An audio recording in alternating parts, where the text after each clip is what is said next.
welcome. Happy Monday. It's that time again. Matt Connarton Unleashed, and we are live from the studios of WMNH 95.3 FM in downtown Manchester, New Hampshire. Also on Comcast 97 if you're in Manchester. Streaming at WMNHradio.org and on the Facebook on the Matt Connarton Unleashed Facebook page. Hello to our friends, of course, at Raw Talk Online and Tomorrow Radio. Today is Monday, September 13, 2021, and I am not alone.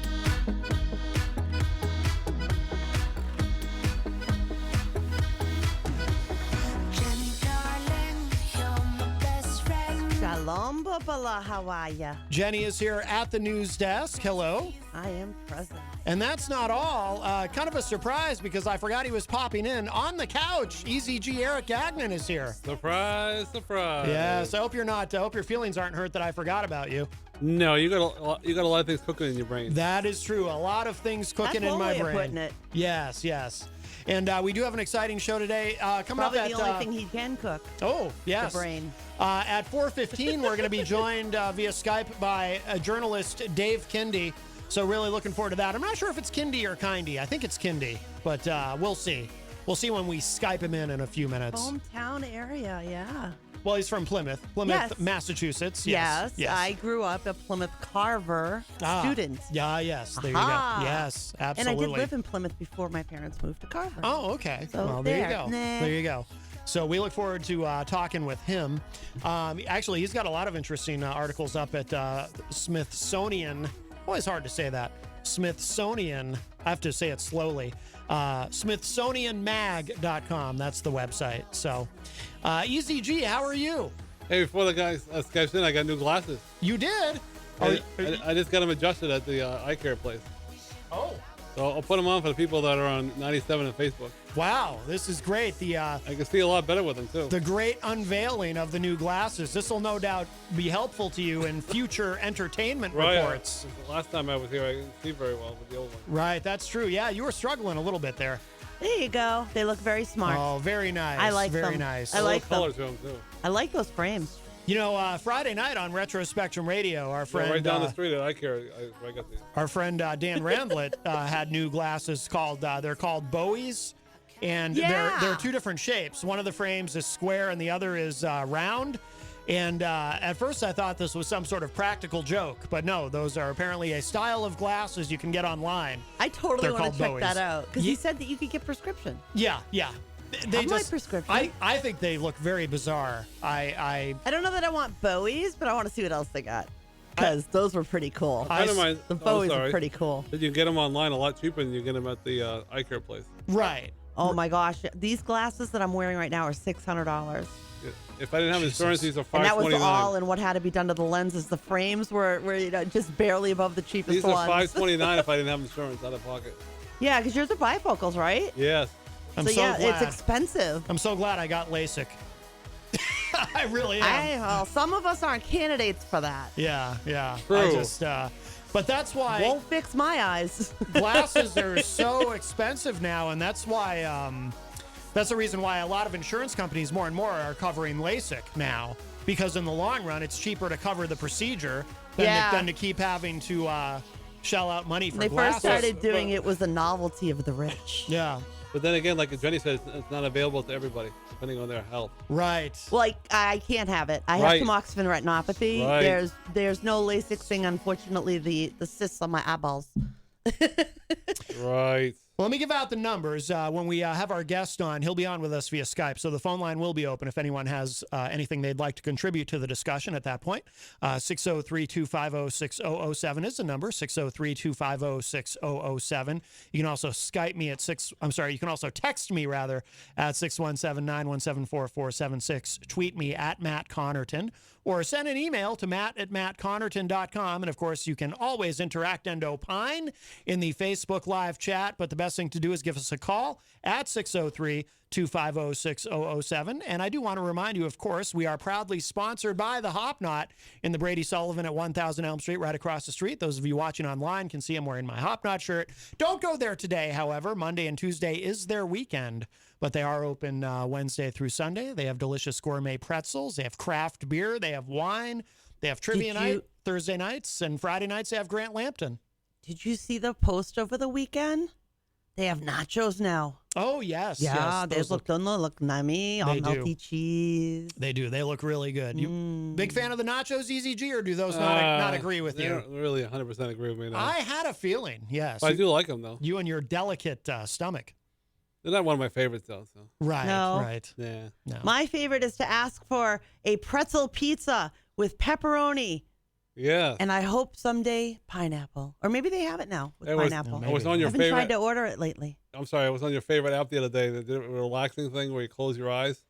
Yeah. And before the 15 minutes were up, I thought you were going to tell me you closed your eyes and envisioned a pizza. No, I fell asleep. Or a pretzel. That favorite website of yours, the relaxing. Were you counting pretzels? No, I was breathing in and breathing out. They told you to close your eyes. And the ladies, Yeah, I know. It is. Next thing you know, it was an hour later. I said, wow. For those listening, Easy's referring to an app that my audiologist recommended for my tinnitus. And it is called Relief. I don't work for them or get any kickback. I wish it did, right? But actually, it works really well for helping to relax. And if I get stressed, it's got breathing apps. And great. It helps you. It's got like these really cool little short ones too, like 8 minutes of grounding. Yeah. And you just feel better. This was a 15-minute one, They're short. 15 minutes, 8 minutes, 10 minutes, they're short. But taking that little short time out makes such a huge difference for me if I'm getting anxious or even physically if I'm getting a lot of pain. It's one of my go-tos for pain management is to kind of meditate in that way. Yeah. Let's see. That went deep. Dave just messaged me, so we'll go ahead and Skype him in. Yes, I'll Skype you in now. So this is Dave Kindy. We're going to be. Do you want to? While I do that, you want to mention how we found him or how you found him? Well, yeah. Actually, I am part of a few groups that involve Carver and Plymouth, Massachusetts. As a young girl, I went to what was then known as the Plymouth Carver school system. I'm showing how old I am. Oh my gosh.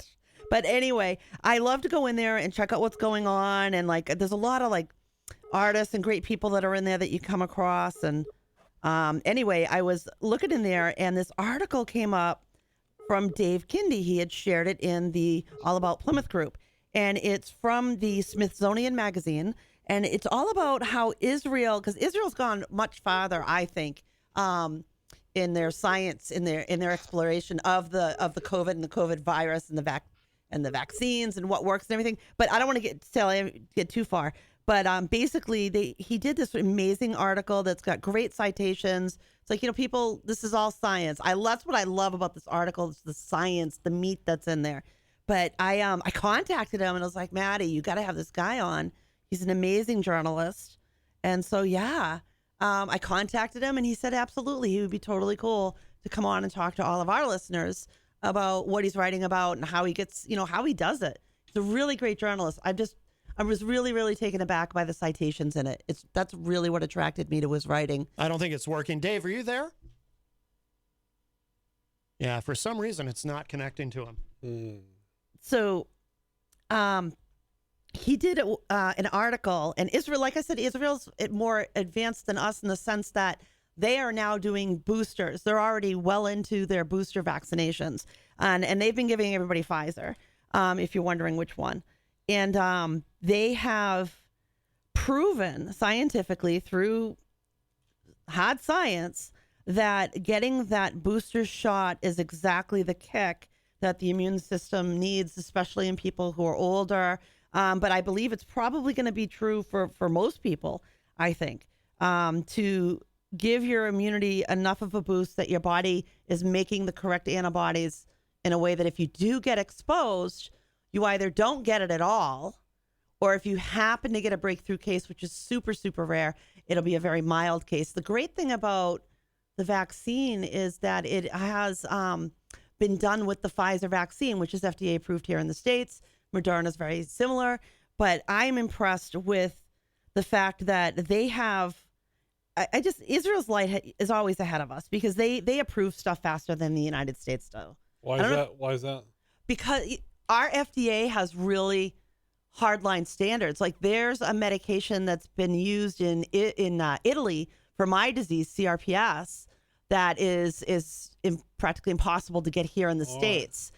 There are drugs that are available in Europe that are not available here in the States. Yeah. But that being said, some people, a lot of scientists and doctors themselves over in Europe actually appreciate that fact. So they'll say, when this drug's approved by America, it's really been through. It's really approved. It's been through a lot of. So there's a lot of faith in our system because we are super slow. Personally, I think that our system is traditionally too slow to help patients. And I do believe that we drag our feet a bit. But in this instance, it's interesting because where we are is kind of it's not kind of, it really is different than where Israel is.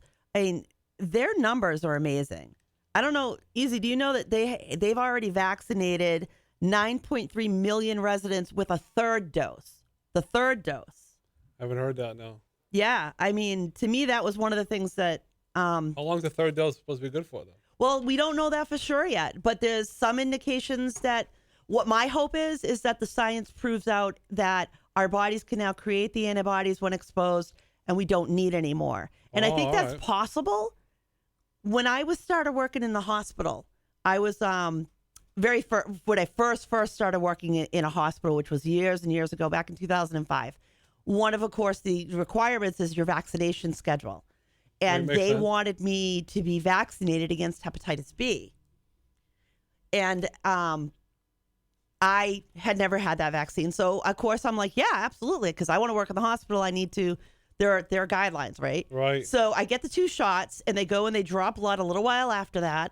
And what they're doing is drawing what's called a titer. And they wanted to see if my body was creating the right antibodies to fight Hep B. So what happened? I didn't convert. My levels weren't there. So they waited, and then they gave me a third dose, a booster dose, and then sent me back to the blood lab to have labs draw again a few weeks later. And sure enough, I had converted at that point. My titer was great, and my body was protected for hepatitis B.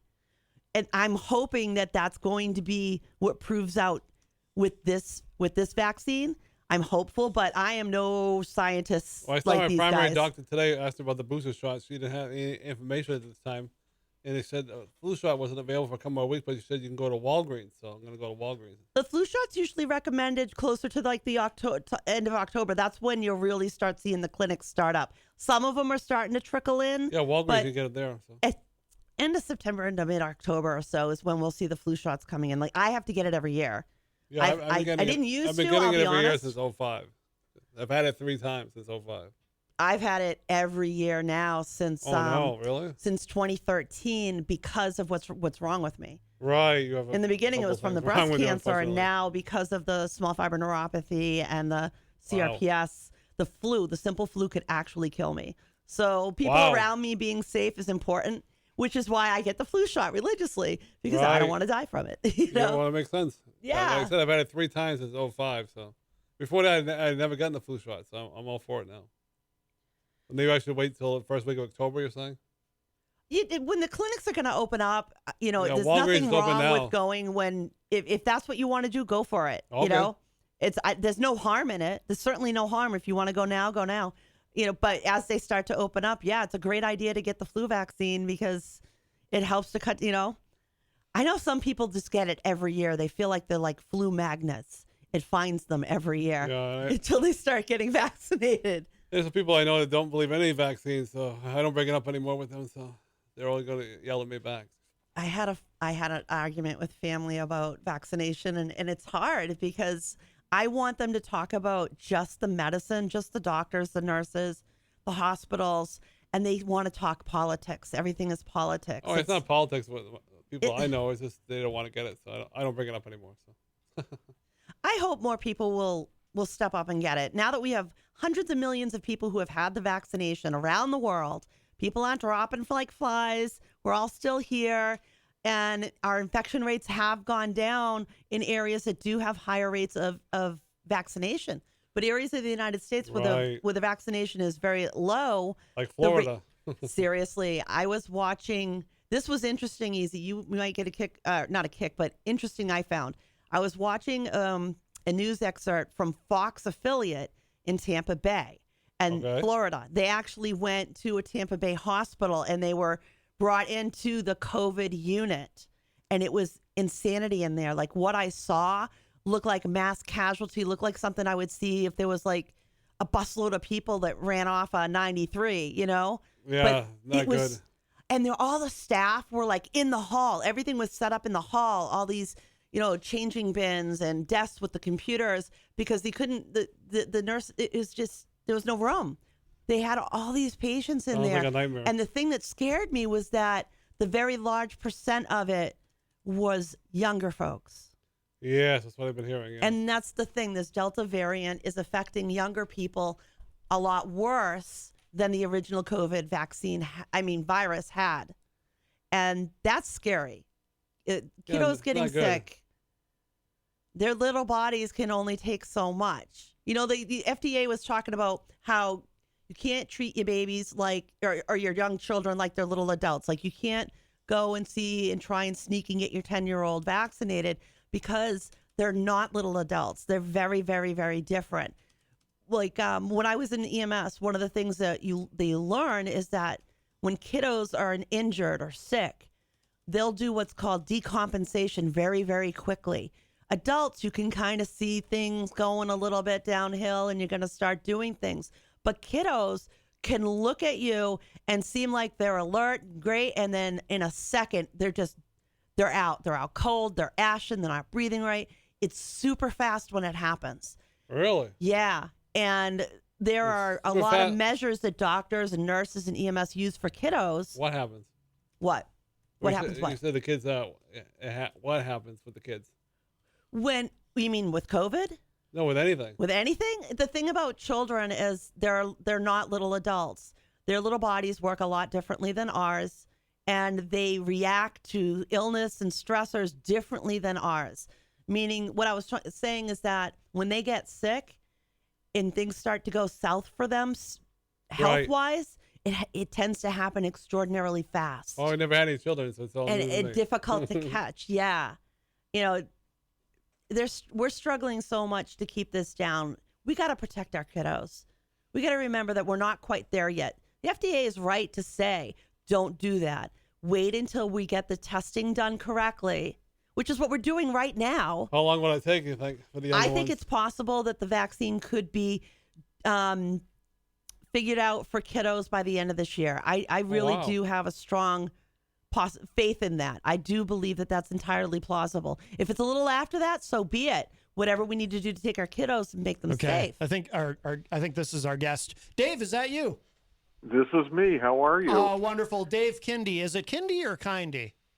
Kindy is how it's pronounced. Okay. Thank you for your patience. We were going to try to do this by Skype so that, you know, if someone wanted to chime in on our phone line while we had you on with us, that would be possible. But Skype seems to have suddenly decided to update. And so I appreciate your being patient with us, Dave. But not a problem.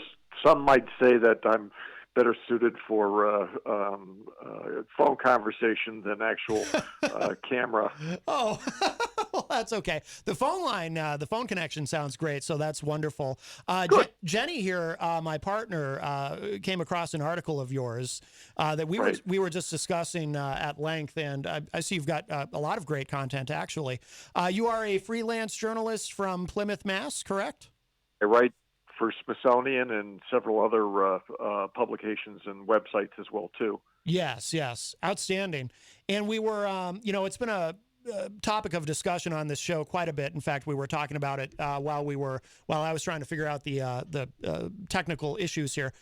We were discussing, of course, the article that you had put up. This is the one that caught Jenny's eye about Israeli study finds third shot provides significant boost in COVID-19 immunity. And, obviously, since the start of the pandemic, that's been the pandemic itself has been a topic of great discussion on this show. And, of course, we're very pro-vaccine on this show and very frustrated with all the anti-vaxxers and all that, because they are everywhere. But congratulations. I just saw something about Massachusetts. That your state is one of the top 3 now in the country for getting people vaccinated, more than 2/3. of yes, that's correct. Yeah. Our state has done an admirable job of getting people to sign up and get it done. There are still those that still don't want to get it done, but I think by and large the majority of people are saying it's something we need to do and to protect ourselves. So. Yeah, absolutely. And obviously, places where they have the higher vaccination rates, they have lower rates of people going to the hospital and taking up ICU beds and so forth. And you don't really hear about that being a problem in Massachusetts, so which is good. No, we've had our struggles. It has been difficult at times in Massachusetts, especially when we really got hit with the second time around, and it really came in. A lot of emergency rooms were bogged down with the people coming in with COVID-19. But right now, it seems to be things seem to be okay. So that's a good sign. Mm-hmm. Yeah, absolutely. There's also been, in the news recently, a lot of talk about boosters, and that's one of the things that made your article so interesting. Israel seems to have really gotten a hold of this, I think, in terms of vaccines. They're using the Pfizer-BioNTech vaccine, and and with anything else, because this is such a changing situation, everything's in flux. It's hard to know exactly how effective some of these vaccines are going to be down the road, and which is kind of fed into, I think, some of the anti-vaxxer concerns. Is like, why are we doing this if they're not working? Well, they are working. They may not be working completely 99% or 100% effective, but they are for the most part working. Except that they're finding now that if they do a booster, the third shot, they see the numbers drop even more dramatically. And I think this is where a lot of people get confused, and it's like they're saying, well, why can't we just skip it and go to the third shot? You can't. It's your first shot has a certain amount of antibodies. Your second shot has even more antibodies, and your booster has different antibodies in it to kind of deal with some of these other threats that are coming up. Each one is different, and they need to be taken in conjunction in the prescribed manner, or they're not going to be as effective. And they're finding now that this new booster that they've got, they don't know how long it's going to be effective. And part of that, I think, is also because of how COVID-19 is evolving as time goes on, and you see these new variants starting to come out that they just have to keep an eye on it and make sure that they're coming up with treatments that are going to be successful. Mm-hmm. Yeah, Jenny had a conversation recently with her doctor about how it may long-term, tell me if I've got this right, Jenny, it may in the long run turn out that the third booster, you might be good for a really long time at that point. He said that it's possible there's some early indications that there's antibodies being produced, that they're seeing activity in the bone marrow where cell production occurs, and that's what the big hope is. So, I'm hoping that that's what proves out. Yeah. Exactly. The studies that they've done, very short-term studies. They're just looking at what's happened since the booster's gone out. I mean, obviously, they can't do a long-term study to find out what the progression is going to be over the next several months or years. But at least we know now they're seeing like a 70 to 80% drop. 84% drop over 3 weeks with the booster in terms of infection rates. So that's extremely encouraging that they're on the right path and that we're moving towards something that's going to really be successful in the long term. So. Do you interact with a lot of people either online or just, doing your work as a journalist? Do you interact? I try not. I will on occasion discuss with people who comment on stories. Usually, if it's like a favorable comment about it, or they have a legitimate question, I will respond. But some of the people that come up with if you don't mind me saying so, some of the concert. I have a philosophy with trolls, online trolls, that I basically ignore them. Mm-hmm, mm-hmm. You're only feeding into what they want you to do, to their reaction. So yeah. I couldn't help but notice that a few of those came out of the woodwork in the Plymouth group there. We have My even goodness. though we have a strong vaccination rate, we do have a certain population where people are saying they're not going to get it. They don't believe in it. I know. They I think it's a sadly government have conspiracy. people back home too. We've heard these arguments before. We've heard them with the perhaps not as much, but when you go back to the Salk vaccine, and you look at that, that was unproven at the time. I mean, there was good study results showing that it was successful, but people were still frightened by what would this do to me, the vaccine. However, in that respect, they were more frightened by what was polio going to do with me. We forget in the early to mid 50s, that was a terrible prospect. There were so many people were scared to death that they might get polio, that I think that they really welcomed it didn't become a political issue like the COVID-19 vaccine has become. It's I think that's, in my mind, I think it's more of a mirror of the polarization that's going on within the country right now in terms of political feelings. That some people feel strongly one way or the other about which direction the country should go, and they latch on to certain elements as a wedge tool, if you will, to make a point. And unfortunately, I feel anyways that this is a very serious problem that really shouldn't be a wedge. Yeah, absolutely. I feel like we've reached a point, and I've said this to Jenny actually very recently for a specific reason, but I feel like we've reached a point where ideology is more important to people than absolutely anything else. It's more important to people than public health or protecting their family and their friends and other people in the community. It's ideology is Trump's pun somewhat intended. Trump's everything else. It's really incredible, and I don't think I've seen it this bad in my lifetime. I agree with you. I think that's correct. It's funny. There was a neighbor I was talking to about a week ago, and her son is an anti-vaxxer and absolutely adamantly refuses to get the vaccine. And and he was listing all these, and most of it is misrepresentation of the news that's out there, or the data, the facts as they are coming out. That they're saying there's all these people dying from the vaccine, which is not true. Right. There's all these reactions. There are reactions to the vaccine, but they are so infinitesimally small when you start to study the data. I mean, you're going to have more people dying from a dose of aspirin than you probably will from anything related to the COVID vaccine. And in situation. truth, you can take Any aspirin drug badly. has the potential to affect some people in a negative way. I mean, you just never know. That's the way we're constructed. We are not all the same. Biologically, we have 99.9% of us were very similar. But there's always that 0.1% that can interact differently with some medication and cause a problem. So I'm one of those people. I'm one in a million. I had an unusual reaction to tamoxifen, and it affected my eyesight. I have tamoxifen retinopathy, and it also affected my hearing. I've lost hearing from a medication. Wow. Doesn't happen. You never hear about it, but it happens. Yeah. For real. It That's does normal. happen. Yeah.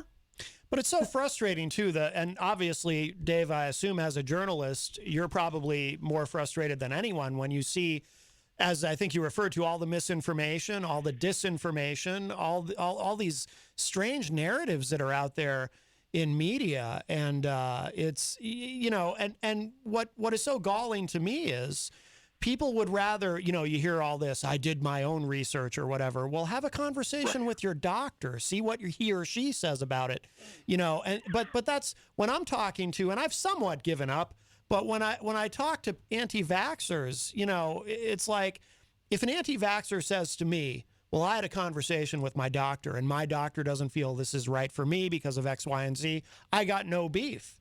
But Yeah. but most people, the vast majority of people I've interacted with, if I say to them, well, what does your doctor say? They say, oh, no, I did my own research. I didn't ask my doctor. And I know damn well the real reason, they won't admit it, but the real reason they won't ask their doctor is because their doctor is going to tell them something they don't want to hear, because the doctor is Right. going to say, yeah, dummy, of course you should get vaccinated. There's a freaking pandemic. What's the matter? I mean, the doctor is not going to put it that way, but that's what they're going to be thinking. They're going to put it much more kindly.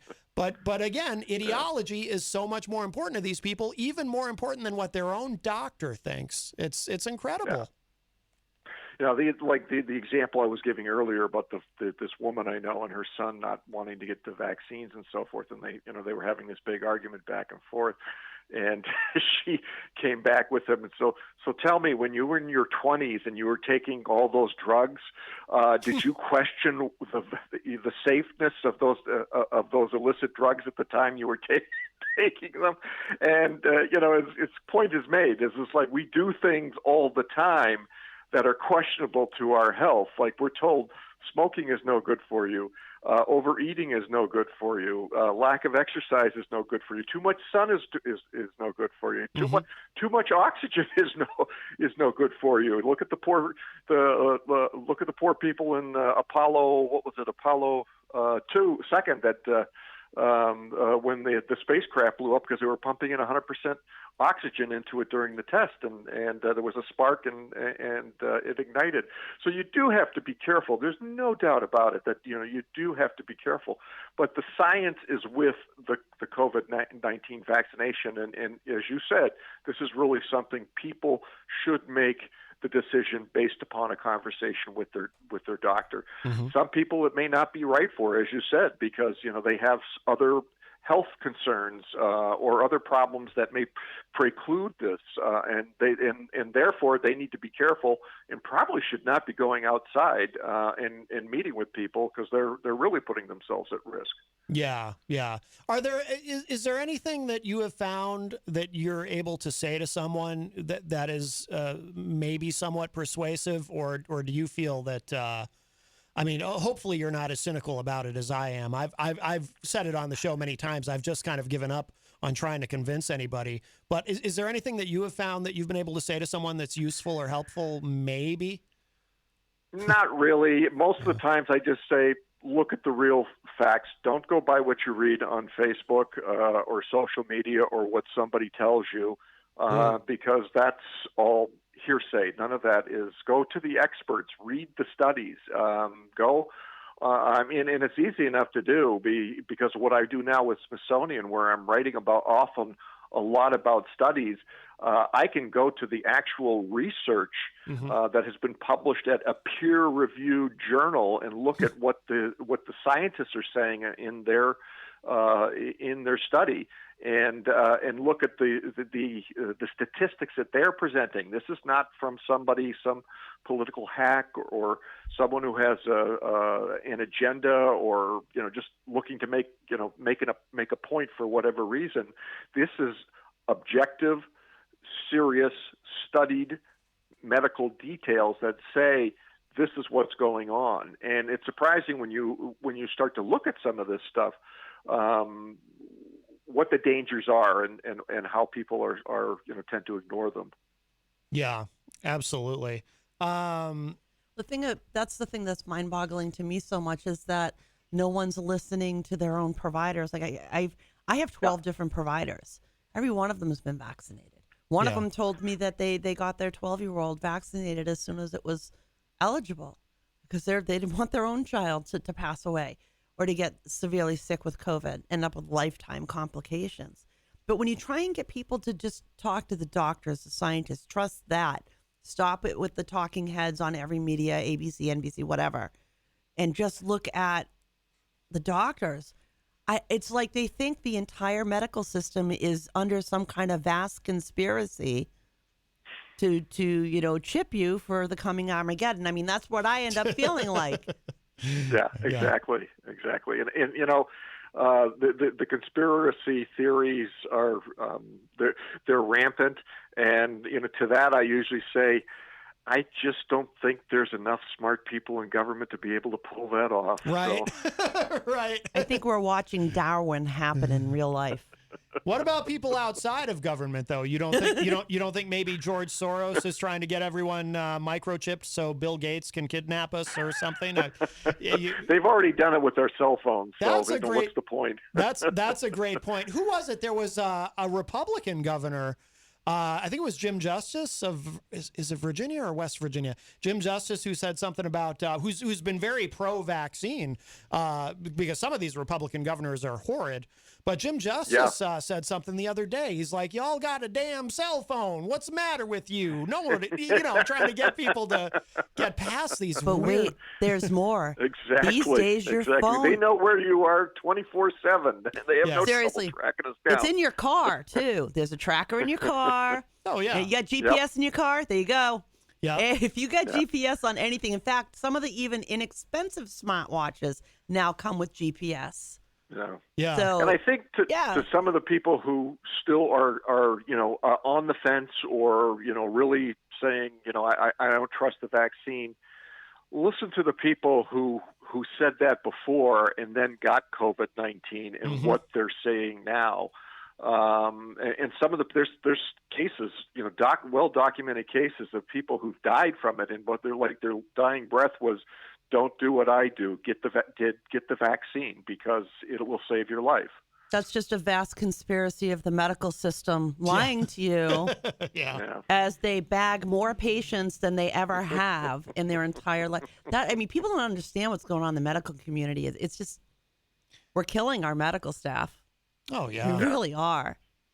That's one of the things that makes me the most upset is, just seeing the way people who work in medicine in this country, what they've gone through with this pandemic. And they thought when the vaccines rolled out, they were going to finally get a break and things were going to get better. And obviously in some parts of the country, maybe in most parts of the country, things have improved, but there's still obviously areas of the country where, I've been reading about how in Mississippi, the healthcare system is close to just completely collapsing because ICU beds are full. And, if you have a heart attack and you go to the emergency room, you might get turned away. I mean, it's incredible. It's like we're living in a third world country in some parts. That's kind of, I've heard the argument. It's like, well, if they don't want the vaccines, let them all die. And it's just like, well, it's not that easy. I mean, first, from a compassion, humanity standpoint, that's not really a great way to look at things. But also, as you said, if that happens, if you get a pandemic coming through, and it reaches the levels that are beyond capacity for the medical system to deal with it, and the medical system collapses, what happens to us? Like if if you cut yourself, or you get an infection, or you have a heart attack, as you said, you may not be able to get service because they don't have the ability to do it. The medical system has collapsed. Yeah, absolutely. Tampa Bay, I was actually surprised. It was a Fox affiliate in Tampa Bay just went into the COVID unit, and we're showing it's horrible. They're falling apart now. Yeah, they're on the verge of collapse right now. Yep. And it's amazing. It's sad. It's funny. It's related, but it's unrelated. I just interviewed Nathaniel Philbrick for an article that'll be up this week on Smithsonian about his new book, Travels with George, and does George Washington's legacy still matter? He retraces George Washington's trip in 1789 as the president, where he goes to visit each and every state as they're now that the Constitution is passed and they're getting ready to form a new government. And the issue which surprised me as I was reading it, and as I said, I interviewed Philbrick about it, was how divided the country was back then. Almost mirrors what's going on today. The Federalists versus the Anti-Federalists back then, Republicans versus the Democrats now. And Washington, who was kind of a middle-of-the-roader, just basically went out and told everybody, look, we're all different. We all have different views. You just kind of got to put aside your views and realize what's best for the country. Do what you think is, you have to compromise and do what's best to help this country get established and to continue, or this experiment in democracy is going to fail. Mm-hmm. You know what's really sad is this country used to be good at things like that. You know, in World War II, people were collecting tin to deliver. Women went to work. People had victory gardens in their front yards to feed each other.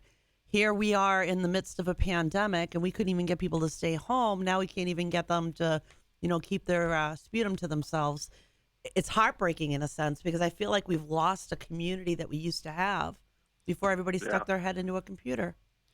Yeah. Yeah. There's been a breakdown, I think, in that regard. I mean, there's always been political divisions. I mean, you look at the American Civil War. I mean, that was the ultimate breakdown in the political process and in not being able to negotiate or accommodate, other viewpoints. You never want to see it. Even during like World War II, surprisingly, I think we have this gilded vision of what that was all about, where we look back, the greatest generation. It was like, well, if you were white and male, it was pretty good for you. But if you were anything else, it was not. But everybody was able to, at that moment, put aside their differences. African American, Asian American. Well, there were always issues, but you take a look at that, for example, how the Asian Americans were treated in World War II with putting into confinement camps, and yet the bravest unit in the U.S. Army was the Nisei Division, the 442nd Regimental Combat Team, got the most medals of any, because these guys had to prove to the rest of the country, we are Americans. We may look like we're Asians, but we are Americans. And, they went out there and they showed what they were worth. Yeah. Yeah. By the way, I noticed that you have an article too up about the new vaccine mandates. Yes. That will affect, says here, will affect more than 80 million American workers. What do you think? Do you think this will work? I mean, I'm hopeful.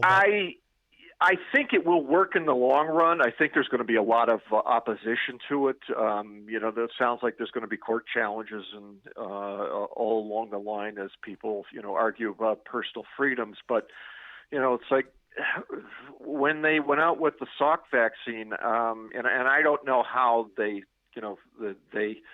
for polio, I don't know how they implemented that, if they said everybody has to have it. But, people, as they, really thronged to when the vaccines were available, people went and got the shots because nobody wanted to get polio. That was a fate worse than death. And I think in the long term, I think this will help, that people will eventually start coming around. You hate to see the government step in as much as it has had to, but I don't think they've really had a choice. I mean, when you get this many people resisting, there is a difficulty. Yeah, I absolutely agree. And you know what too about this? It's funny. This didn't occur to me until just now. I think this might be helpful in that obviously there's going to be a lot of resistance to it. A lot of people are going to be very, very angry, but there might also be a certain sect of people who project an anti-vaxxer attitude because they're conservative and that's just where they are ideologically. There might be some of those people who, while they won't admit it to their friends and their peers and whomever, their fellow anti-vaxxers, they might actually find themselves in a position where in order to keep their job, they have to get vaccinated, and they know deep down it's the better option, and now they have an excuse to do it. Now they can say to their anti-vaxxer friends, well, yeah, I mean, I'm like you guys. I don't believe in science either, but I had to do this to keep my job, so I didn't have a choice. And in reality, deep down, they might be relieved. They found an excuse where they had to do it. And so this might actually help. You may be right. Yeah, I know someone that did that. That's a good point. I hadn't considered that, and that may actually help out with a lot of people. Is just like they can just say, "I didn't have a choice; I had to get it." There was a young person I was talking to here in New Hampshire. That's a freshman college student that said, "Oh no, I only got it because I had to." Because you can't go on campus without it. Right. Oh no, I only got it because I had to. And I wondered in that moment, now that we've had this little discussion, I wonder if that wasn't the case. Yeah, because I feel that so much of ideology is based on, and if you haven't figured it out, Dave. I'm very, I think ideology in and of itself can be very toxic because I'm skeptical of groupthink in general and so forth. And I think so much of ideology is based on peer pressure. You know, I want to fit in with all my friends. Oh, I don't know anything about this particular issue, but all my friends think this, so I guess that's what I'll think too. And I think that people fall into this thing where they abdicate any real responsibility or interest, frankly, in thinking for themselves. So there might be some people who, you know, they're surrounded by anti-vaxxers and they feel that peer pressure. I have to be an anti-vaxxer. I don't want my friends to think I'm, you know, not as patriotic as they are because I'm concerned about COVID. So I have to also be a COVID denier or whatever it is. And I think if people are forced into a position where their livelihood is at stake, and by the way, those same people will tell you they believe in the right of free association, right? Well, okay, so right. Your employer now says you have to get vaccinated to work here. If you truly believe in the right of free association, you shouldn't have any problem with that. And you should say, okay, well, if I don't want to get vaccinated, I guess I'll go find another job where it's not required. I don't want to lose sight of the fact that the other option is to simply agree to get tested. That's all. No That's one's literally true. going to hold a gun to your head and say, you have to have this. You can choose to be tested. Just like people who chose to get the swine flu vaccination and those it didn't in the early portion of the time in the medical community, some had to wear an N95 mask, some didn't. You know, it was because it was the unknown. The thing that I'm afraid of in all of this is that we've lost sight of what's really going on. Now we're seeing an uptick of kids.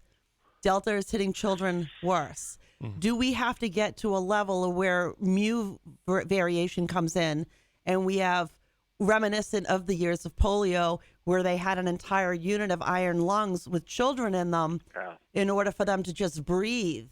They had, is that what we're going to have a child-filled COVID unit in order for people to understand that we, the adults, need to step up and protect our kiddos? Yeah. Well, as I like to say, we live in America. We don't act, we react. So, you know, it unfortunately it may take something like that to get us to where we need to be.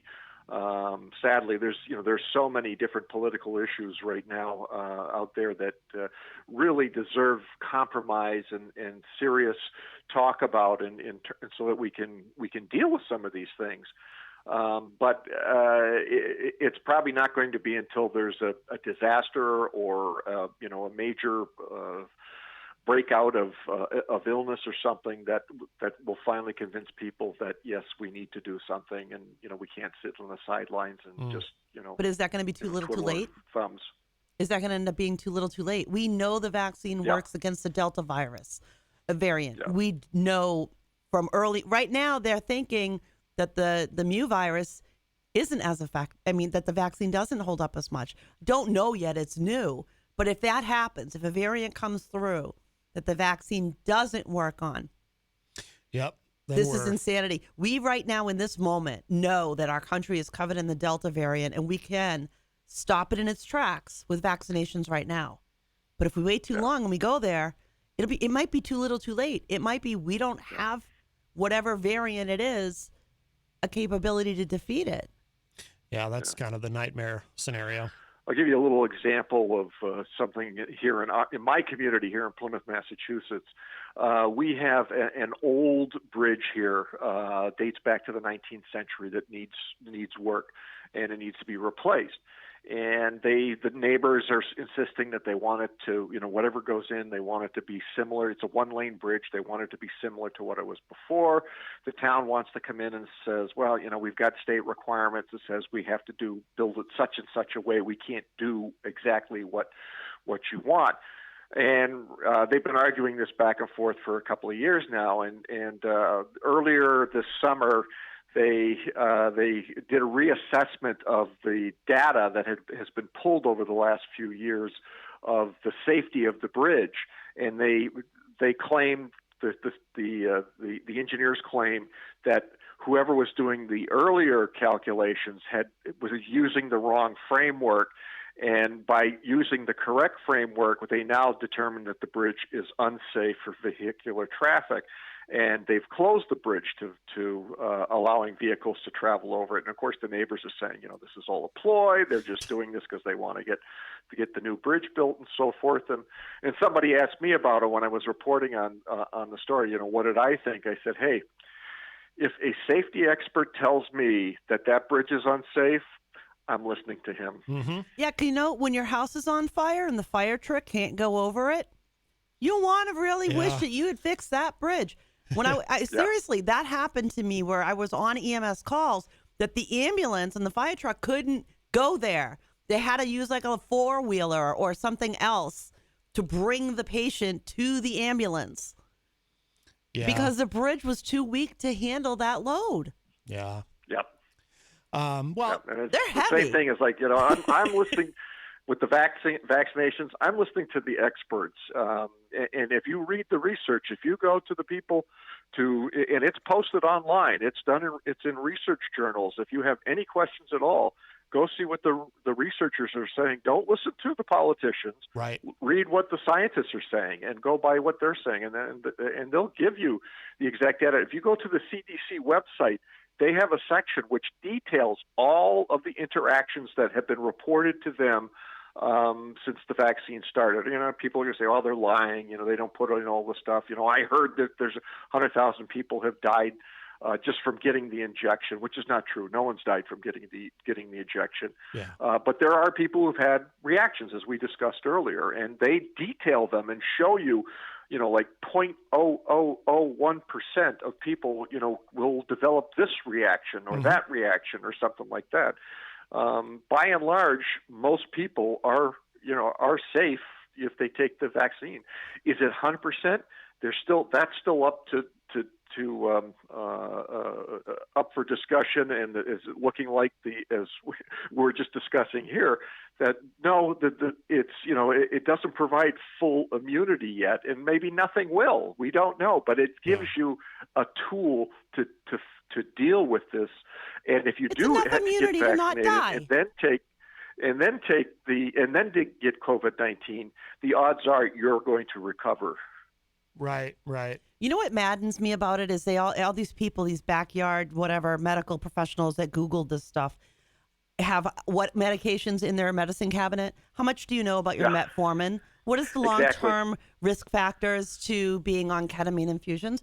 How much hydrocortisone is safe, and does it have any long-term ramifications? It's a very widely used high blood pressure medication.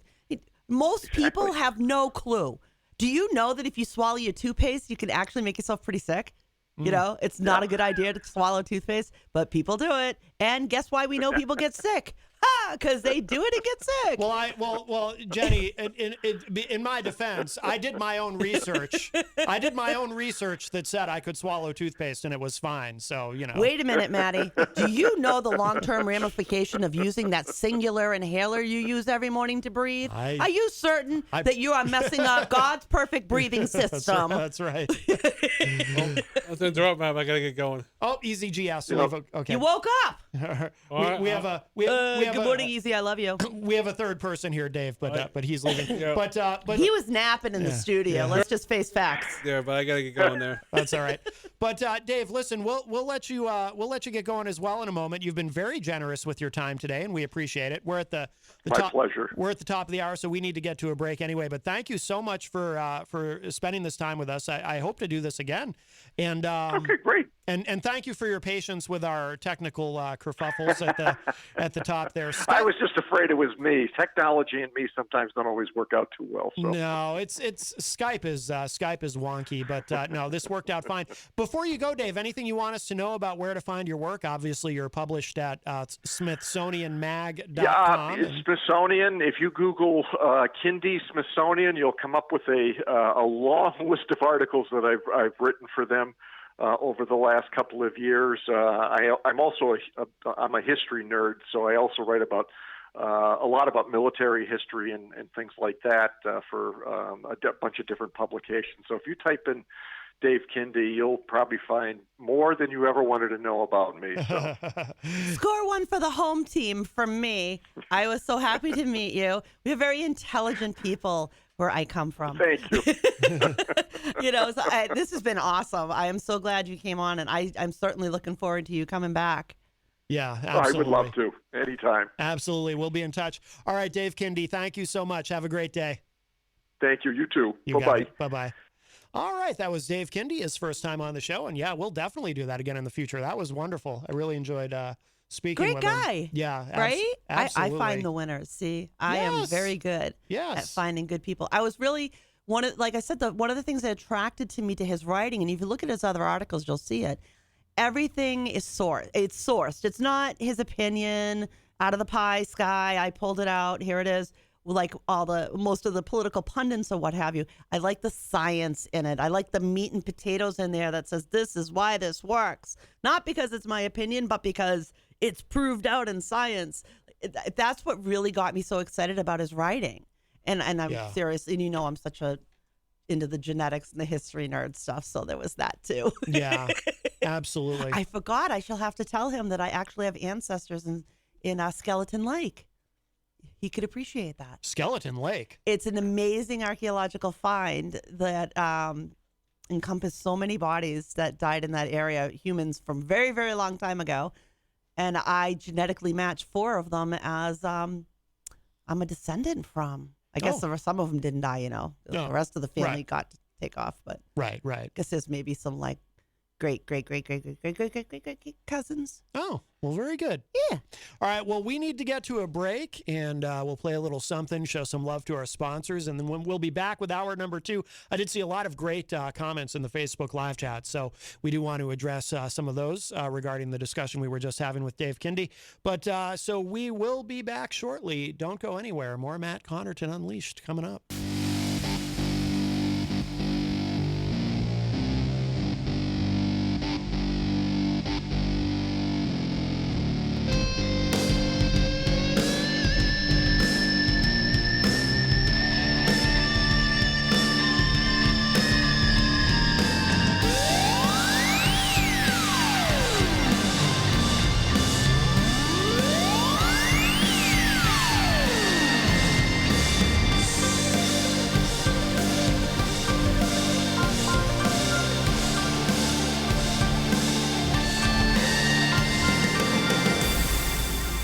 Welcome back, everybody. We are well in hour number 2, numero dos of Matt Connarton Unleashed, and we are live from the studios of WMNH 95.3 FM in downtown Manchester, New Hampshire. Also on Comcast 97 if you're in Manchester. Streaming at WMNHradio.org and on the Facebook on the Matt Connarton Unleashed Facebook page. And, of course, you can always go to my website, mattconnerton.com, for all of your live streaming options and social media links and contact info and show archives, etc., etc. Hello to our friends at Raw Talk Online and Tomorrow Radio. Today is Monday, September 13th, 2021. Jenny's here as well at the news desk. Shalom. And, of course, I do want to remind you we are proudly sponsored by the Hop Knot. Don't go there today. Monday and Tuesday is their weekend, but they are open Wednesday through Sunday. Thursday nights, of course, they have trivia with, oh, my God, his name escapes me now. Bill Cini. Aha. Yeah, thank you, yes. Ding, ding, ding. Bill Cini. And then, of course, Friday nights, our friend Grant Lampton performs live there. Grant Lampton will be here tomorrow as his normal self, to put it one way. Mike Sutterth, of course, he comes in every Tuesday for his Tweakonomics segment. But on Friday if he ever nights, mixes himself up. I don't know. It's quite possible.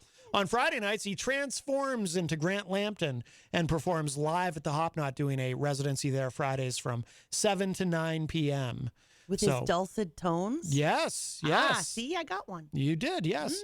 Thank you again to our new friend, Dave Kindy from Plymouth, Mass. A great journalist. You can find his work several places, but particularly at smithsonianmag.com.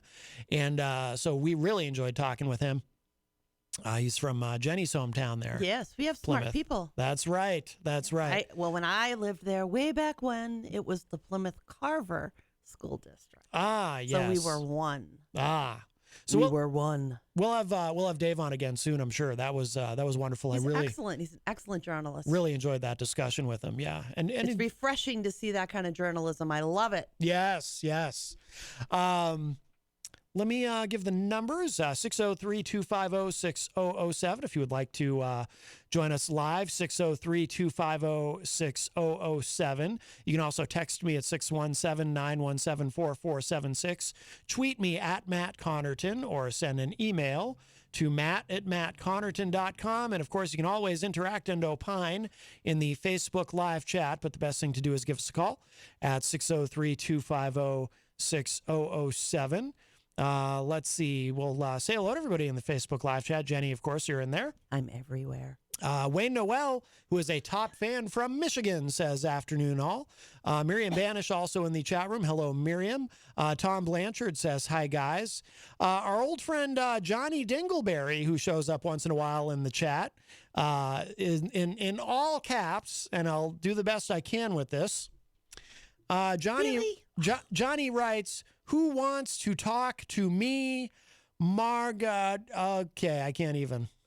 It's in all caps, though. So whatever he's saying, he means it. I don't like him. Well, I'm sure he's a nice guy. He's yelling at my peeps. He seems a bit intense. He's yelling at my peeps. I don't like him no more. Mm-hmm. Be gone. Tom Blanchard says, great weekend, but sad at the same time. Raised a bunch of money for Tunnels to Towers Foundation. Oh, very good. Tunnels to Towers. Outstanding. Good work, Tom. I know Tom does a lot for a charity and these events, and I think that's wonderful. Big time. Miriam Banish enjoyed Eazy-G's new glasses. Eric had to leave, actually. He was not able to stay. He was only here for the first hour. I actually forgot he was coming in. I noticed that because I said, who's coming in today, Maddie? I was like, oh, that's right. No one. Apparently. Unless it involves an entertainment report, it just falls out of my mind. Apparently. Yes. Booey on you. But Miriam likes Eric's new glasses. I thought they were rather smart. I like them. Melanie La Liberty from the great state of Vermont says, and again, a lot of these comments are in relation to the discussion we were just having with Dave Kindy. Melanie says, isn't there a danger or concern if the booster is given too soon? Well, that's one of the things that they've been trying to figure out is, should it be 5 months, 6 months, 8 months? I think in Israel, they're doing 6 months. I know it's 8 months here. I've discussed it with my own doctor. Yeah. So when my time comes, which will be around December, that's when I will get my third Pfizer vaccination. Yes. Melanie says, I may be mixing up information in my head. Hard to keep it straight lately. Oh, absolutely. My soul sister. Oh, why is that? I can't keep things straight in my head either. I see. It just, happens. Right. Mike Palapita joins us in the chat. Mike, of course, from another one of our wonderful sponsors here at WMNH, Queen City Cabinetry in the historic Sunbeam Mall. Big supporters of all the shows here and of the station, so we appreciate Mike very much. Miriam says, are there special qualifications for getting a third, the booster? And can people get a third Moderna or get a Pfizer as a third after full Moderna vaccination? I think that from what I've read, it's going to be Pfizer is apparently going to be the ones who are able to handle the third the booster, I think. Because Pfizer is ready. Pfizer is ready to hit the government's deadline. So if you received Pfizer, then it's Pfizer that you should be getting boosted with. If you received Moderna, they may be a little bit slower, but that's good. They're going to be coming out with it too. Then if you got Moderna, you get a Moderna vaccination. One thing the United States is doing a little differently than others is that they're not mix matching the vaccinations. Yes. The recommendation is to stick with the brand and the vaccine that you have gotten all the way through. So if you're not sure whether or not you should get a booster, check with your physician and run it by them. They're fully prepared to give you all the answers on this and make sure that you get it. I know that they're seriously recommending it for people who are immunocompromised and older folks. Yeah. I do believe. Let's see. Oh, Melanie says, we were talking with Dave about people who refuse to get vaccinated. Melanie says, I find it's mostly BS as far as why they won't get vaccinated. Well, like I always say, like I was saying to Dave on the phone, it's all about ideology. It's they think that they're owning the libs, And by the way, it's, there's been several stories. Howard Stern was talking about it because Howard. So I listened to, I didn't hear the live show because I'm not up that early, but I was listening to the replay of Howard, and he was getting very political today, the most political I've ever heard him, because it's never been something he does. But, but he was more of a boob guy. Yeah, but present circumstances have pushed him to be more political, and, he's obviously very pro-vaccine and is concerned about COVID, and which in the current society, apparently that makes you a liberal. Not that there aren't Republicans who are pro-vaccine and concerned about COVID. There certainly are, like our governor, for example. But he ends up making his fellow Republicans angry at him for believing in science and all that. So you're basically you're considered a liberal, I guess, if you believe in science and you're concerned about COVID and you're a pro-vaxxer. But, so Howard got quite a bit of attention in the media, apparently, because of things that he said on yesterday's show. So he was talking about that on today's show. And, and he was talking about some of the hate emails that he gets, people calling him a liberal and all this. And that's really, but you know what he said today on the show, and it kind of resonated with me just the way that he said it. He was saying, I'd never heard him put it quite this way. He was talking about some of these. There's actually several now, like regionally syndicated or local to their area conservative talk radio hosts who, they go on their shows and they spread their anti-vax message and that COVID's a hoax. Yeah. So there's actually several of them now that have ended up in hospitals on ventilators. And I think at least 2 of them have died of COVID. Yep. And, and Howard and Robin were having this discussion about how, I think this was on yesterday's show, actually. I'm sorry. No, yesterday was Sunday, but I was hearing the replay. We were hearing the replay. Yeah. From, Robin is my soul sister from the previous week. Absolutely.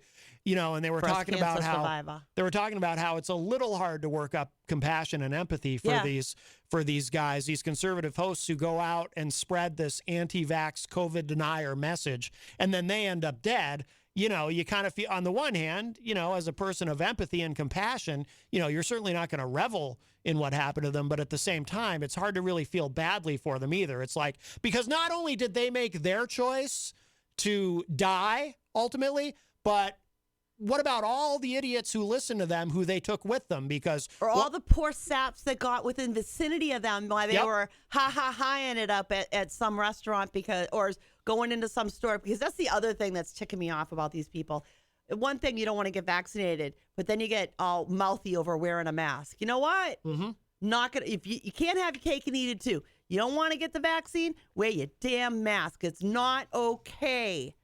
That's what's killing me, Maddie. All these kiddos. We've had a wicked uptick of young ones in hospitals right now. We really seriously have young ones in the hospitals right now. This variant, the Delta one, is hitting them a lot harder. Yeah. What are we going to do? Have one that kills them inside of 2 days before people give it care? Wear a mask if you're not going to get vaccinated, and stay the heck, just don't. You go out unvaccinated, you pass this stuff along. How do you know how many people you might have killed on the way? Yep. Seriously, I will say that. Yeah. I'm done with people going, you shouldn't say that. It makes me feel bad. Good. I hope it does make you feel bad. Yeah. You might kill somebody's kid. That's exactly what I'm saying. Yep. Don't want to get a vaccine? Wear a stupid mask. Yep. And keep your spittle germs to yourselves. I'm right there with you, Maddie. I got no more pity. No more pity. Fresh out. But here's my problem, Maddie. I'm to the point where I want these people to stay the hell out of the hospitals too. I don't want them to do it. Howard said that too. Did he actually? Really? Good. He said something to that effect. He said basically, if you've made a choice to get sick and die, stay home and die. Get sick and die. Yeah. Exactly. Stay home and die. Why should I have to waste an ICU bed on you? Yep.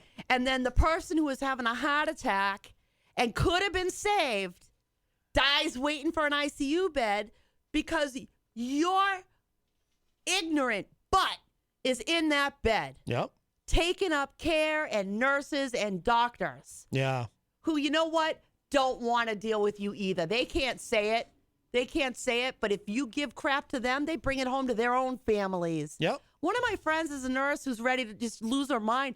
She made another bedroom in her house for herself, a den, so she wouldn't bring home the COVID and make her own family sick, her own kids, her husband, her dad. And she works at one of the leading level 1 trauma centers in the United States. It's a teaching university hospital. Yeah. And they're going through this. Tom Blanchard in the chat says, I'm tired of arguing with the anti-vaxxers. Put them on the back burner. Charles Richardson joins us in the Facebook live chat. Charles from the great state of Florida, and of course, the Charles Richardson Show. And Charles, happy to say, he is vaccinated, which is good because he's in Florida and there's a lot of COVID there. As we were saying, yeah. Yeah. The Tampa Bay, boy. Oh, looking yeah. at that hospital, I can't imagine working in that environment. Like, it looked like seriously like a mass trauma. I had never seen staff hanging out in hallways like that, not hanging out as per se, like they're shooting and, talking or whatever, but they're out there doing all the computer work and getting the meds mixed and all of that to then attend to these patients. Yeah. It's overwhelming amount of patients. We have limited space. Yeah. And people don't seem to get that. People had done a die because they couldn't get the care they needed because so much was being diverted to COVID patients who refused to get vaccinated because, let's face it, we've said it before, the vast majority in the hospital right now are what? Oh, of course. Unvaccinated Of course, folks. yeah. Taking up ICU beds, taking up step-down unit beds. Melanie said, you know what I don't understand? Watching the Patriots game yesterday, people packed in and not wearing masks. I mean, what the hell? Well, there is some... I think they had to be vaccinated. It's outdoors, though, too, and it's right? outdoors. It's outdoors, so the risk is lower. I'm with her there. If it was me... Well, I would have been masking, I think. Well, I wonder, too, was it a home game or an away game? It was a home game. Because if it's a home game, it's in Massachusetts. Correct. Which is good, because as we were discussing with Dave, Massachusetts now one of the top 3 states for vaccination. I think they're at about 2/3. Yeah. Is fully vaccinated, which is awesome. So the Football risk is lower. yesterday. What's that? I think football started yesterday. Was it yesterday? I think so, because I remember I think I saw a picture of Kyle there, but yeah, again, in Massachusetts. Yeah. Oh, right. Kyle Heavey did post a picture there. Yeah, that's right. Yep. Right there in Massachusetts, watching the Patriots. Yeah. And yeah, I mean, I know he's vaccinated. Oh, of course. Yeah. He's smart. Yeah. Yeah, I know, right? He's a smart guy. And I this is the one thing I've learned through this entire plague, Maddie. Humans are nasty people. Yeah. They are nasty people. Yeah. Everyone. I might wear a mask in the wintertime for the rest of my life, to be quite honest. Yeah, you avoid colds and flus. Yeah. Seriously, the doctor said the flu can kill me. I don't want to get it. I don't want no norovirus. I don't want none of that stuff. Yep. And I found something out about this plague, Maddie. I stayed healthier. Yeah. Because I didn't get around those people. And I was wearing a mask. Yeah, well, the lack of cold and flu is a lot of proof, I would say, that masking does work. You do a lot with influenza to prove some things there. Yeah. Well, you think about, like, I think I mentioned this to you before. If you go to a cemetery, go to any cemetery, and look at a bunch of older tombstones from the 1800s or early 1900s, you'll see influenza as the reason for death over and over and over again. Because there was no vaccine back then. Right. So people were dropping like flies. They didn't know how to save people with that now. Now we have the vaccine, and we have systems that work so much better that the state of New Hampshire annually loses about 50 people to the flu. Last year we didn't, for the very reason you spoke of. Right. But look at the differences. No massive infection of a new strain. People were dying like crazy. We come up with a vaccine. After the vaccine, we came up with even better treatments, and the combination of the two, we lose less than 50 people a year, and here we are. We had a year last year. I don't think we lost anybody to influenza last year. Right. I believe it was 0 in New Hampshire. Right. And that's science. Tom Blanchard says losing friends because they don't want to hear about government control, blah, blah, blah. Yeah, I know. What is the government controlling? frustrating. And how do you think you got your doctors to go along with that? They won't even keep their schedule. Although personally though, I'm fine with I'm fine with losing friends over this because I don't need stupid people in my life. I hate it. I hate it. If you don't want to be my friend because I believe in science and I'm concerned about COVID, and I care about other people. If you don't want to be my friend because I'm not a sociopath, don't be my friend. It's fine. It's cool. Really. I don't need you in my life if you're an idiot. That problem solves itself. Sometimes the trash takes itself out, which is nice. And that's around the globe. People think it's unique to here. You must be a Trump supporter and you're anti-vax, or you're a Biden supporter and you're pro-vax, which still doesn't make sense to me because Trump created the vaccine. Mm-hmm. And he was one of the first people to get it.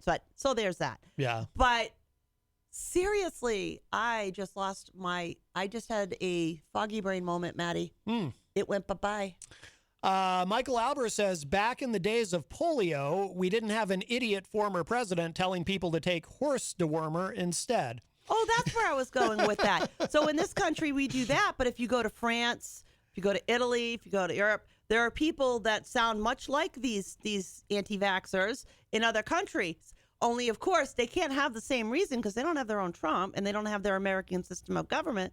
So they have to come up with new reasons, and it's not tracking. It's something else over there. They come up with a different reason because they don't have Trump or Biden to blame. Mm-hmm. They fill in the blank with their leaders, or what's the guy's name who's the prime minister in the UK? Boris Johnson. Yes. There are people that think he's the greatest thing since sliced bread over COVID, and others that think he should go out to lunch and run right off the shortest pier and insert different names in another country. That's the thing that's so maddening. If you look at just the medicine, the science, the doctors, all around the world, same thing. Politicians, different stories, and people hate them. But that's not medicine. Melanie says, again, this is in regard to the conversation we were having with Dave Kindy. I'm going to go out on a limb and say the anti-vaxxers probably won't be able to read the scientific research and understand it. Yeah, I think anti-vaxxers, they prefer to get their information from Facebook memes and conspiracy theorist YouTube videos than actual reading, I'm guessing. And Reddit. Yeah, and Reddit. Oh, they'll read that. What a cesspool. That they'll read. Anybody in the system can publish whatever the heck they want in there. I think they get a bunch of flat Earth articles, actually. Johnny Dingleberry wrote, again in all caps, I will not take the vax. I'm immune. I got kidnapped last year and held hostage against my will. I was stuck in there from June 5th until June 19th, 2020, in the full-fledged COVID-killing death machines. The hospitals are now the new furnaces. Only if you knew. Oh my God. We were on a floor with 50 patients. We were not allowed to wear our mask except for visitation. So all 50 of us ate together, and at least half of them had a bad COVID. Welp, I lasted 14 days and they released me. Why? Because I was immune. They checked our blood every day. The gestation period for COVID is 2 to 14 days. So they deliberately tried to infect us all, and 15 people died. Unfortunately, they were all black. So the government's picking up the mentally ill on a fake welfare checks. Also, they killing the poor, homeless, the blacks, the indigenous, and the elderly over 72. Blah, blah. Oh, this goes on a long time. Okay. Somebody took way too, or somebody forgot to take their meds this morning. Perhaps. My goodness. Where do you begin to unpack that one? Yes. I don't think I can help it, but a psychiatrist might. Melanie said, I disagree. People will come around. I'm not sure why, but I don't think people are able to admit they have changed their mind. And it's like getting the vaccine means someone else won. No, exactly, Melanie. That's why I say this is why ideology is so toxic. People get locked into a belief system, and a lot of it has to do with peer pressure. If you're an anti-vaxxer and you've got all these anti-vaxxer friends around you, the last thing you want to do, even if it's going to potentially save your own life, the last thing you want to do is to admit to your friends, I kind of might believe in science a little bit, because then your friends are going to shun you. They're going to call you a liberal, which if you're a conservative of any kind, that's like the worst insult you can call somebody is a liberal. Libtard. Well, yeah. I thought that was the worst one. Oh, yeah, they'll say that and they'll think they're clever, but I think it's funny when somebody calls me that. I really do. I feel sorry for the person saying it because Rather it's like evident really they don't know me well. Yeah. Well, also too, I mean, if that's the most original thing, because anytime they use that word, they act like they're saying something really clever and funny, and it's like, wow, I've heard that 1,000 times. Yeah, I think a lot. That's why I was saying though, some of these people, if it's mandated, they either have to get vaccinated or go through the testing at their jobs. Some of these people might, and again, it didn't occur to me until today when we were talking to Dave, some of these people might actually give in and get vaccinated, but maybe they won't admit it to their friends. They'll keep it a secret. Oh, I'm getting tested every week at work. I would never get vaccinated. Or maybe they will admit it to their friends, but they'll say, well, I didn't have a choice, so I had to do it, so that their idiot friends don't shun them for not being quite as much of an idiot. It's like being able to work in the medical facility in Massachusetts. Oh, I had to sign the union card. Yeah. Everybody's in the union. I had to sign it to work there. Right. Yeah. I think part of it is human nature's basic problem with change. We don't do well with that. And people seem to not understand the concept of medicine changing. It's like you think they get it. But now they seem to, at first they said not to use masks. It wasn't a problem. Well, at first we thought it was on touching surfaces. Right. Like people can't adjust that medicine changes, which makes no sense to me. Well, that's how science works. As you they'll let you cut their boob off with breast cancer and take your lymph nodes out and put all this other, and then radiate you and put in chemotherapy. But don't you give me that vaccine. Yeah. Oh, Lord, don't you give me that vaccine. No. God help us. Tom Blanchard says, there's this guy at work. He quit our company just because he's so pig-headed. Good. Yeah. I bet there's somebody out there that might like that job. Absolutely. You're better off. You got good benefits? And you're better off not being around that guy. And your coworkers are better off not being around that guy. Isn't that sad to feel better off away from people that you used to love and hang around with, because now you're like, oh my God, what could they be carrying around? You're like, do I really want to hang around with you? Yeah. I don't know if I want to pay. And it's not fear. It's just not wanting to be stupid. Right. I'm not afraid of what I'm going to get from you. I'm not afraid to go into the Rite Aid or something. I'm just smart.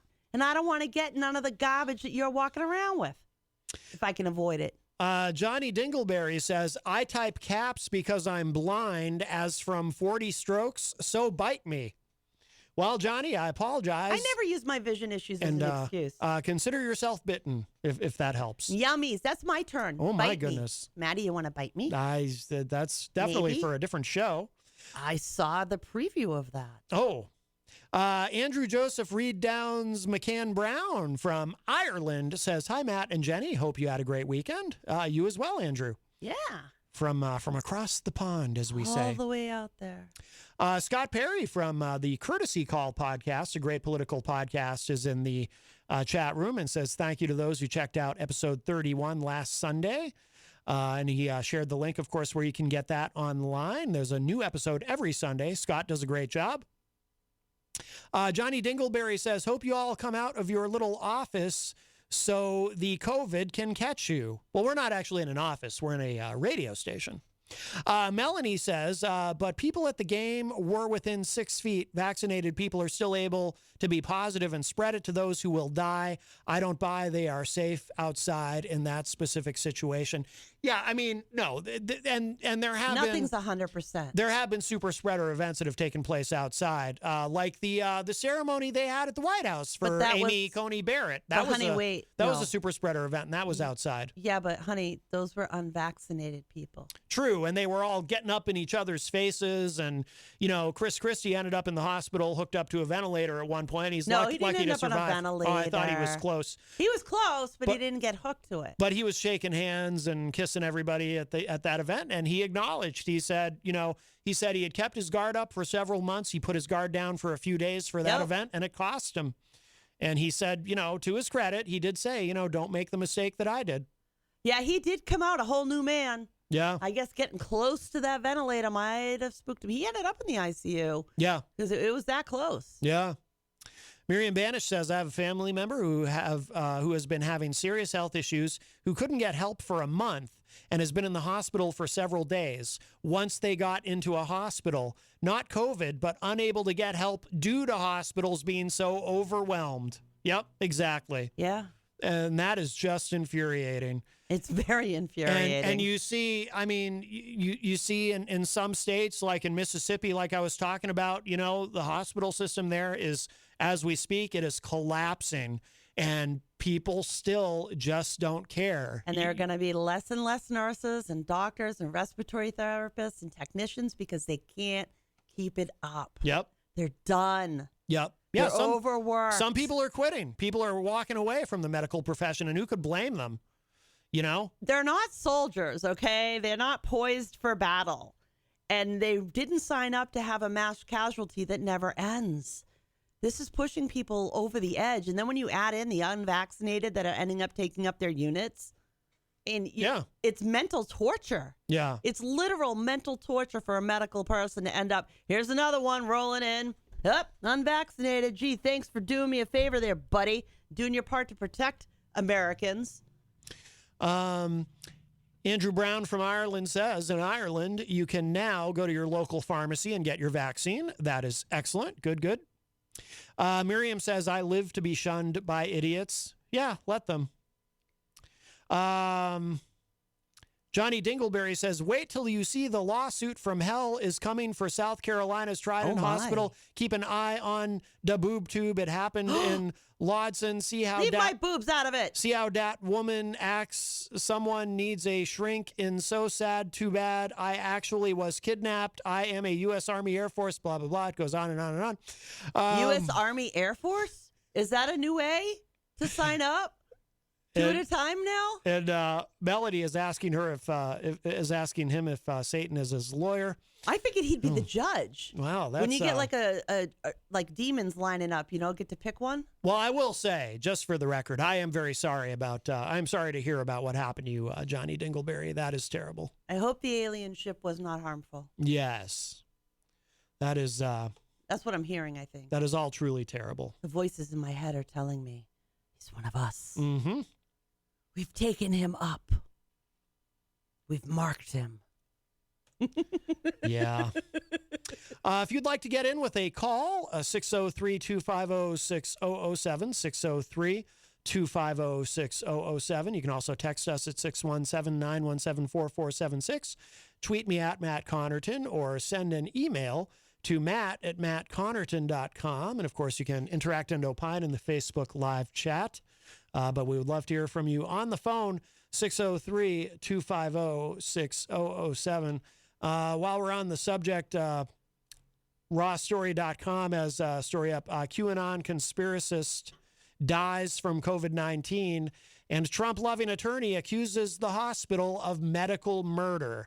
Oh, my This is the kind of stuff, this is the kind of madness we're dealing with. How ticked off am I about to be? It says here, a QAnon conspiracist has died from COVID-19 after becoming the center of a harassment campaign against the Chicago hospital where she was being treated for the deadly virus.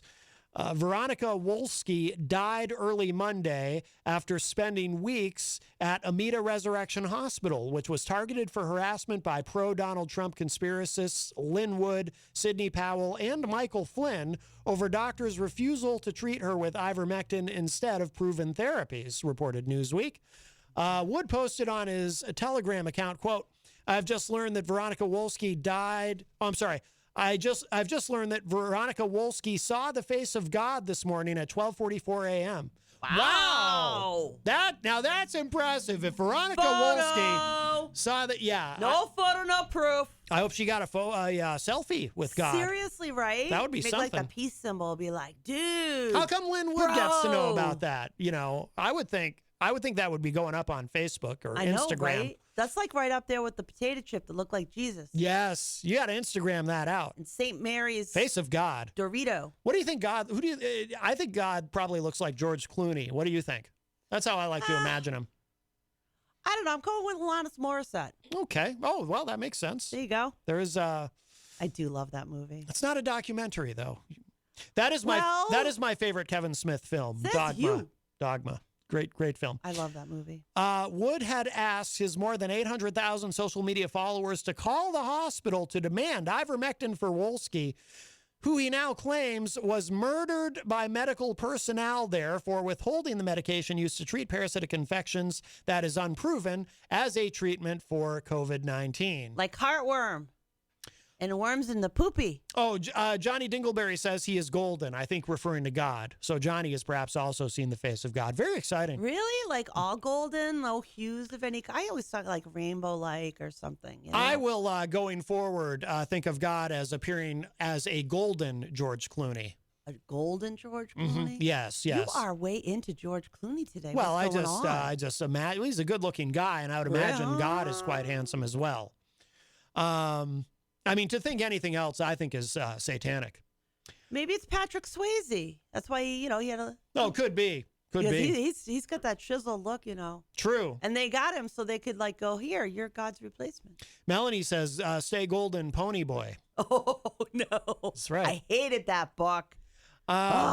Wood posted, quote, "It is our responsibility to ensure that these medical murders stop now and the perpetrators he brought to justice. Veronica will be on her bridge in heaven looking down on us." It's quite the imagination. "We must do our best to make sure Veronica did not leave this earth in vain," unquote. Well, the whole in vain thing, I think that ship has sailed. Wait. Let me say this. This as a retired medical provider.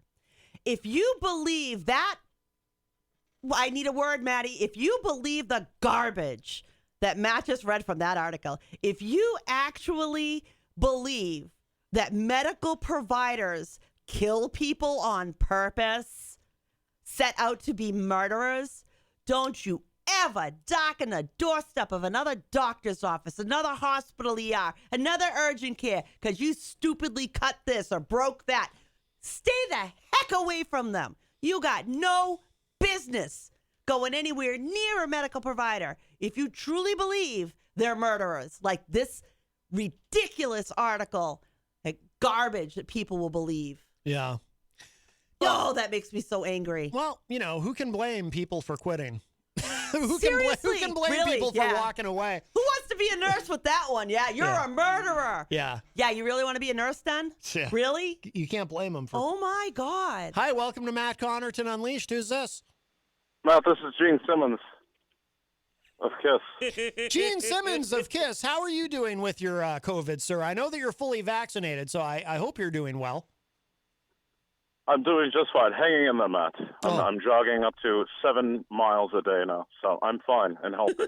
Wow, that's outstanding. What do we have to thank for this call, Gene Simmmons of KISS? Well, I was just listening, Matt, as I usually do when I'm cruising Elm Street in my limousine, and I heard that somebody had their photo taken with God.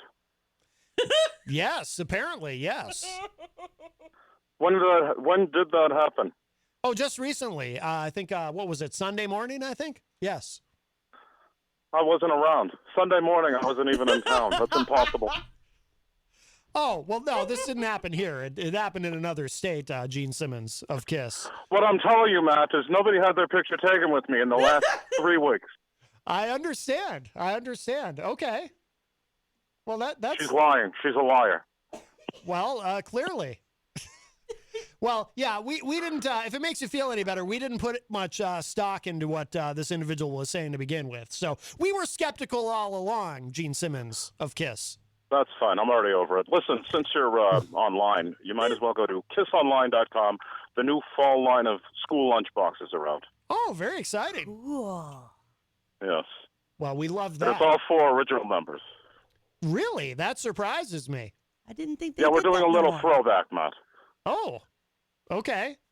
All right. Well, Yes. now do Ace and Peter get a cut of that because it's the original lineup on the lunchbox? Oh, God, no. I didn't think so. No. Yeah. Well, that's smart. Did you just say, oh, yourself? I think you did. I think you caught me in that, yes. Yes. I pay attention. What do you say when someone sneezes? Do you say, I bless you? I just simply say, bless you, my child. Oh, that's nice, actually. I like that. So, like, is your That's right. version of the sign of the cross like sticking out your tongue? Is that cool? Does that work? Absolutely. Absolutely acceptable. I started a new thing. Well, wait a minute, though. Gene Simmmons of KISS is Jewish. So, Gene, I mean, how does that work when you see the sign of the cross? That doesn't even make sense. Well, when a Jewish person looks at it, it's a Star of David. Oh, Can I answer see. that? Can I answer that? I have an answer for that. Oh, yes, please. My son, Jesus, was a Jew as well. You do the math. Okay. Bye-bye. All right, very good. All right, thank you, Gene Simmmons of KISS. Wow. I did not know that he was, in fact, a deity. I always assumed. Wait a minute. I always assumed it was Paul Stanley. How dare you? Even though I imagine him looking like George Clooney, but I thought, wait a minute, is Paul Stanley the star child? Yes. So it's the star of God. How did you not get that? And how did I get that before you? I don't know. The world, we're in the Matrix, dude. Well, If I know something, Kiss, and you don't, we're in the Matrix. some people think that. Yep. Well, they rebooted it. They resurrected it. Is it resurrection? I don't even know what they're calling it. That's well, as someone who's Jewish, you wouldn't know about the resurrection. No, Matrix Resurrection. Oh, I'm sorry. Yeah, no. I thought, Keanu Reeves, I thought stay on we track with me. Thought we were getting theological. No, Keanu Reeves would make it like looking, he's got a nice little. Oh my. Mike Palapita from Queen City Cabinetry says, "Does Gene run with those big giant claw boots?" Well, I hope not. That's My what I goodness. was wondering. See, Yeah. I should have asked it. I was thinking about it. Yeah. But I didn't sit it out there. Our friend Johnny Dingleberry says, "Have y'all ever died? I have in West Germany, and October 31st, 1988, in a horrific car accident. I was dead for 6 hours." Okay, that's and that goes on from there. Hey, Maddie, now he's claiming he's been dead 4 times. If he was dead for 6 hours, though, no wonder he knows that God is golden. That makes sense. Yeah, that's probably hypoxia. Melanie Just saying. says, Johnny Dingleberry, I died 4 times so far. Totally sucked. Would not recommend. Yeah. Melanie died 4 times. Now, see, that I can believe. It's a lot of death. She's a risk taker. A lot of death. Soul sister. We're almost out of time. If you'd like to get in with a quick call, 603-250-6007 is the number. 603-250-6007. Probably have to get into this tomorrow, but Tony Blinken today was testifying Yeah. at a hearing. This is from Reuters. Blinken defends Afghan withdrawal at angry U.S. congressional hearing. It says here, this was happening earlier. I assume it's concluded now. Secretary of State Anthony Blinken beat back criticism of the withdrawal of U.S. troops from Afghanistan today at a contentious congressional hearing where at least one Republican called on him to resign. In testy exchanges with lawmakers, Blinken defended President Biden's decision to pull out and pushed back on accusations that the State Department might have done more to help Americans and at-risk Afghans to be evacuated, blaming the previous administration for lacking a plan. He repeatedly noted that Republican former President Donald Trump had negotiated the withdrawal agreement with the Taliban and said President Biden's administration did not consider renegotiating because of threats from the group to resume killing Americans. That's a... All righty. So now we're going to let him win by what? Come on. That's really the reason? I'm telling you, the Biden administration had no clue what was going to happen. This shocked them. They had no idea. There was no good plan. They weren't prepared for nothing. Telling me that you know that you had to stick to it. Give me a break. Come on. Give me another line of garbage. Yeah, he went on to say, quote, "There's no evidence that staying longer would have made the Afghan security forces or the Afghan government any more resilient or self-sustaining. We inherited a deadline. We did not inherit a plan," unquote. Let's not have one. All right? Let's not have one. I'm listening to somebody tell the story about young ladies who were going to school in Afghanistan, and the American opened and supported musical like band thing, right? Because playing instruments is grounds for death there. Now with the Taliban, that's death. And they couldn't get these young girls out. And as far as I know, as of now, they're still trying to figure out how to get them out. Yeah. And what they've done under Sharia is grounds to kill them. I mean, this is... Nobody's arguing that we needed to withdraw and end a war. I think a lot of us wanted it to end a lot sooner. But what everybody I hear is saying on both sides is this was not how we should have done it. It should have been planned better. We should have had safeguards in place to protect our people and their people that needed to get out. But we didn't. And look what happened. And where's the Afghan government that was there? Yeah. Where are they? I mean, this we inherited a deadline. We didn't inherit a plan. I mean, that's such a weak. What an excuse! Yeah, that is an absolute BS excuse. Yeah, that is a pretty weak. So because excuse. you didn't have a plan, 13 American soldiers are dead right now.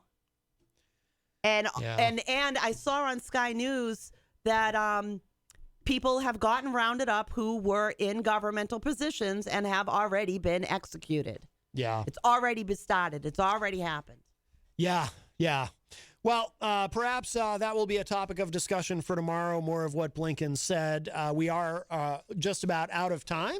So, Jenny, thank you. Thank you. Thank you to Dave Kindy for joining us earlier. It was wonderful talking with him. Thank you, Jenny, for finding him. That was great. And really great. We'll have him Diamond on in again. the rough, huh? Absolutely. A real journalist that uses good citations. Yes. God, I needed that. Thank you, Eazy-G, for joining us in the first hour. And thank you to Gene Simmmons of KISS for calling and revealing that he is, in fact, the deity.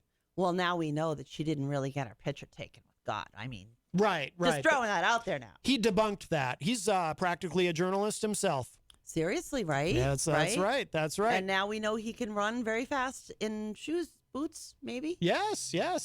I'm thinking he had the boots on. Mike Pelopita from Queen City Cabinetry says, have a great night, everyone. Thank you, Mike. And if you missed any part of today's show, it'll be up in just a little bit at WMNHradio.org and at my website, mattconnerton.com. And that's going to do it for us for now. We'll talk to y'all a little bit later. Bye, everybody. Bye-bye.